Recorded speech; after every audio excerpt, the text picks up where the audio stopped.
तो ये कहानी एक ऐसे लड़के की है जो कि नॉर्मली अपनी घिसी-पिटी लाइफ जी रहा होता है। लेकिन एक दिन अचानक उसे एक ऐसा लॉकेट मिलता है जिससे उसे मैजिकल पावर्स मिल जाती हैं और वो मैजिकल वर्ल्ड में पहुंच जाता है जहां पर सभी लोगों के पास मैजिक था, लेकिन इसके पास काफी कम मैजिक पावर होती है। तो इसीलिए सभी लोग इसे बुली करते हैं और ये मैजिक सीखने के लिए एक स्कूल में एडमिशन लेना चाहता है ताकि ये एक मैजिकल मेज बन सके। लेकिन उससे पहले यहाँ पर इसे अपने एंट्रेंस एग्जाम देने होंगे और ये एनीमे काफी ज्यादा इंटरेस्टिंग होने वाली है। तो जल्दी से वीडियो को लाइक करके चैनल को सब्सक्राइब कर लो और स्टार्ट करते हैं आज की वीडियो को। तो इस कहानी की शुरुआत में हम अपने एनिमी के मेन कैरेक्टर मू फैन को देखते हैं, जो कि अभी अभी मैजिकल स्कूल से अपने एंट्रेंस टेस्ट देकर आ रहा होता है। जिसके बाद वो हमें 3 महीने पहले का इंसिडेंट बताने लगता है। एक दिन मैं पहाड़ी पर मस्ती से इस पेंडेंट को पहने हुए सो रहा था, जो कि मुझे एक अनजान बुड्ढे ने दिया था। और तभी से मेरी लाइफ पूरी तरीके से चेंज हो गई और ये वर्ल्ड जो कि पहले नॉर्मल हुआ करता था, अब पूरी तरीके से मैजिकल वर्ल्ड बन चुका है। और मुझे इस वर्ल्ड में काफ़ी ज़्यादा दिक्कतें हो रही हैं क्योंकि मुझे ठीक से मैजिक करने भी नहीं आता। फिर हमें एम फैन के कुछ दोस्तों को दिखाया जाता है जो कि उसी के बारे में बुरी बातें कर रहे होते हैं। अरे मुझे तो लगता है कि वो इस टेस्ट को भी क्लियर नहीं कर पाएगा और वो तो शुरू से ही कुछ भी मैजिक नहीं जानता। और इन्हीं में से एक लड़की का नाम होता है मब, जो कि एक रिच फैमिली से बिलोंग करता है। और इसके दोस्तों का ये मानना था कि ये मैजिकल स्कूल में जाकर आइस पावर को जगाए, क्योंकि इसकी फैमिली में सभी के पास वही है। और एम फैन के स्कूल से बाहर निकलने पर उसे वहां पर उसके डैड दिखते हैं और वह उनसे पूछता है कि आखिर आप यहाँ पर क्या कर रहे हो। उसके डैड पहले तो कहते हैं कि वो उसे लेने आए हैं और फिर उसे बताने लगते हैं कि उन्होंने पास ही में उसके लिए एक डिलीवरी बॉय की जॉब ढूंढ ली है और वो लोग काफी अच्छी सैलरी भी दे रहे हैं। और एम फैन कहने लगता है, अरे मैं नहीं जाऊंगा यहाँ पर, मुझे तो मैजिकल स्कूल में जाना है, मुझे मैजिक सीखना है। लेकिन एम फैन के डाइट काफी अच्छे होते हैं और वो पहले से ही जानते थे किसी स्कूल में एडमिशन लेने के लिए एंट्रेंस एग्जाम में काफी अच्छे मार्क्स चाहिए और ये मूव फैन के लिए काफी ज्यादा मुश्किल हो सकता है। इसीलिए वो उसको अप्रिशिएट करते हैं और उसकी बात मान जाते हैं। चाहे कुछ भी हो जाए, मैं तुम्हें इस मैजिकल स्कूल में भेज कर रहूंगा। और ये सुनकर मुंह फैंक काफी ज्यादा खुश हो जाता है। ये मैं तो हैरी पॉटर जैसा मैजिक सीखूं, रिंगम छड़ियों सा। फिर अगले दिन वह फैन जब अपने दोस्त सस्ते दानी जैंग के साथ स्कूल जा रहा था, तो वह उसे बताने लगता है, मैंने मनिंग को देखा, वह सच में काफी सुंदर है, क्या तुम्हारी सेटिंग करा उससे। लेकिन मुंह फैन उसकी बात का कोई भी जवाब नहीं देता। ये तो बिल्कुल सल्लू भाई जैसा है, बिल्कुल सिग्मा मेल। और तभी वो अपने डैड को एक रिच आदमी से बात करते हुआ देखता है, जहां पर मुंह फेंक के डैड उसके एडमिशन के लिए उस आदमी से बात कर रहे होते हैं, क्योंकि वो मैजिकल स्कूल इसी रिच आदमी का है। लेकिन यह बंदा उनकी हेल्प करने से साफ साफ मना कर देता है। तुम्हारे बेटे को पहले इसके लिए पढ़ाई करनी चाहिए थी, और वैसे भी मैं ये चीज नहीं भूला कि तुम्हारा बेटा ही प्रिंसिपल की लड़की को लेकर भागा था। और उसके डैड कहने लगते हैं, उस टाइम वह बचा था और उसने ये सारा कुछ जाने अनजाने में क्या था। लेकिन मैं आपसे बस एक ही रिक्वेस्ट करना चाहता हूँ, आप प्लीज उसका एडमिशन उस मैजिकल स्कूल में करा दीजिए और इसके बदले मैं आपके लिए कुछ भी करने के लिए तैयार हूँ।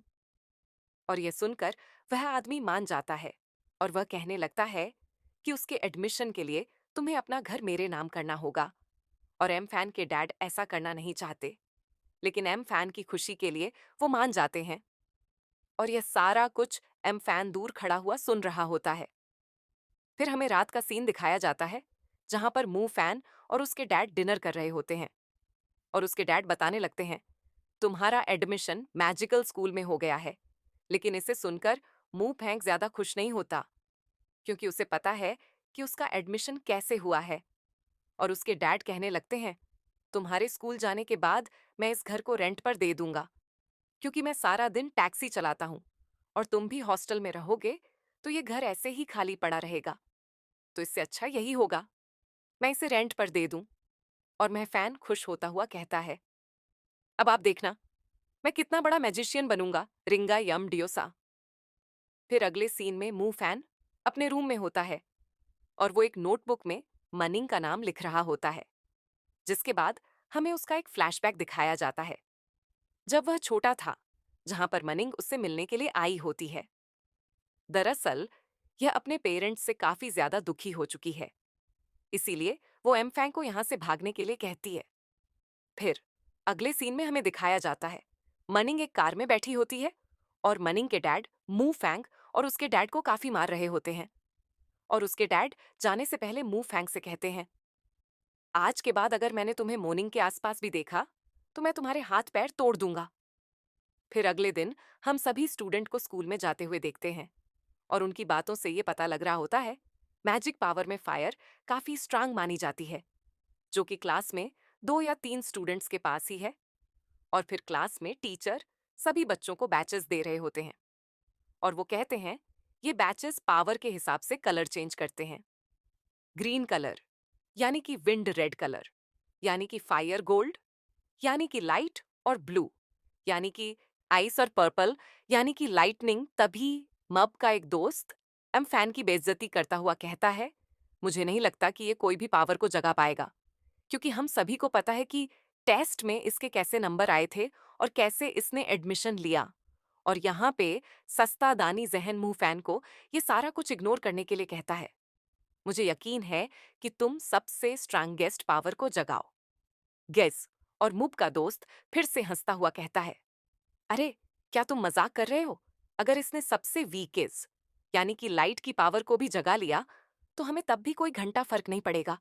और फिर सबसे पहले मूव मैजिक बॉल पर हाथ रखता है और टीचर उससे कह रहे होते हैं, मुझे पक्का यकीन है कि तुम आइस पावर को ही जगाओगी, क्योंकि तुम्हारी फैमिली में सभी के पास वही है। और फिर मूबे अपना ध्यान लगाने लगता है, जिसके बाद इस बॉल में ब्लू लाइट जलती है, यानी कि इसने आइस पावर को जगा लिया है। और उसके साथ ही उसके बैच पर एक स्टार आता है और टीचर बताने लगते हैं, बाकियों को पावर जगाने में ऐसा कुछ भी नहीं होता, लेकिन तुम्हारी बारी में स्टार आया है, इसका मतलब ये है कि तुम्हारी पावर बाकियों से ज्यादा है। जिसके बाद एक एक करके सभी स्टूडेंट्स अपनी पावर को अवेक करने लगते हैं। और अब लास्ट बारी थी मूव फैन की और टीचर उसे सही से ध्यान लगाने के लिए कहते हैं। और मन में वो यही सोच रहे होते हैं, अगर इसने कोई भी पावर को अवेकन नहीं किया तो इसमें बेइज्जती मेरी ही होगी, तो इस छपरी को कुछ ना कुछ तो करना ही होगा। और जैसे ही मूव फैन कंसंट्रेट करता है तो वो एक अलग ही वर्ल्ड में होता है, जहां पर हर तरह की पावर्स थी, लेकिन वो फायर और लाइटनिंग पावर की तरफ ही अट्रैक्ट होता है। और यहाँ पे स्टूडेंट्स को किसी के चिल्लाने की आवाज आती है, किसी ने लाइटनिंग पावर को अवेक किया है। और यह सुनकर सभी बच्चे उसे देखने के लिए चले जाते हैं, क्योंकि इस पावर को बहुत ही कम बच्चे अवेक कर पाते हैं। और जब सभी बच्चे वहां पर जाकर देख रहे होते हैं तो यहाँ पे मुंह फैंक की क्रिस्टल पर पहले पर्पल कलर आता है और उसके बाद रेड हो जाता है, यानी कि मुंह फैन ने 2 पावर्स का अवेकन कर लिया है, फायर और लाइटनिंग। फिर हमें अपनी क्लास के सर को दिखाया जाता है, जो कि दूसरे बच्चे को देखकर ये कह रहे होते हैं, इसने लाइटनिंग एलिमेंट को अवेक किया है। और ये एलिमेंट कई हजारों बच्चों में से सिर्फ एक ही बच्चा अवेक कर पाता है। और ये एलिमेंट बाकी सभी एलिमेंट से काफी ज्यादा स्ट्रांगेस्ट होता है। और जब एम फैन अपनी आंखों को खोलता है तो यहाँ पर पूरी क्लास साफ होती है, क्योंकि ये सारे बच्चे उस लाइटनिंग पावर को देखने के लिए गए होते हैं। और वो देखता है नीचे जो जो क्रिस्टल है वो अभी लाल है, लेकिन उसे यहाँ पर कुछ भी समझ नहीं आता और ये पार्ट यहीं पर एंड हो जाता है। तो नेक्स्ट पार्ट के लिए इस वीडियो को लाइक करके चैनल को सब्सक्राइब कर लो और नीचे एक प्यारा सा कमेंट कर दो कि इस वीडियो में आपको सबसे ज्यादा क्या अच्छा लगा। बाकी मैं मिलता हूँ आपसे नेक्स्ट वीडियो में, तब तक के लिए okay, take care, bye bye.